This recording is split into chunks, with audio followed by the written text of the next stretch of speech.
আমরা ওই ট্রাক একটা আসছিল ওভারলোড ট্রাক, তো তাইনারে কইতাছিল আস্তে আস্তে আইতো আর মাঝখান দিয়ে একটা অমনি আসছিল। তো তোমার যে ওই উঠাইতে লাগছে বাস তো আসছিল, আরে সরি ট্রাক তো আসছিল ওভারলোডেড, তো এটার প্রেশার আর রাখতে পারছে না, একবারে বাসের উপরে পড়ে গেছে। আমি বাসেই আসছিলাম, বাসের উইন্ডো সিটে আসছিলাম।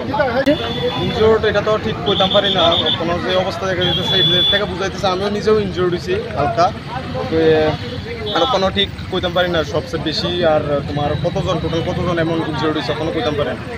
আমি উদয়পুর থেকে আগরতলা, এই তো ওখান থেকে আর 25 মিনিট এমন হইব। এটা তোমার বিশালগড় 2 নম্বর গেটই তো। টোটাল 3টা, একটা বাস, একটা ওমনি ভ্যান আর একটা ট্রাক। কর্মকার উদয়পুর স্টেশনে একটা স্পেশাল কোনো খবর আছে যে হরিষ্ঠ চা বাগানের যে রাস্তাটা আছে, বাইপাস রাস্তাটা, এখানে একটা অ্যাক্সিডেন্ট হয়েছে। খবর পাওয়ার সঙ্গে সঙ্গে আমরা গেলাম, গিয়ে দেখলাম যে একটা বাস, একটা মারুতি এবং একটা ট্রাক একসঙ্গে অ্যাক্সিডেন্ট হয়েছে। তারা একসাথে। তো আমরা এখানে ইঞ্জিন পার্সন পাইছি 2জন, তাপস পাল বয়স 45 এবং বিষ্ণু দেবনাথ বয়স 40।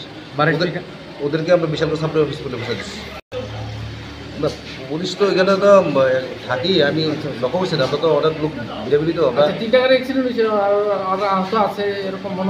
না ইঞ্জিন পার্সন আমরা 2জনই পেয়েছি, 2জনই নিয়ে এসেছি। একজনের নাম হইল গিয়া তাপস পাল বয়স 45 এবং বিষ্ণু দেবনাথ বয়স 46।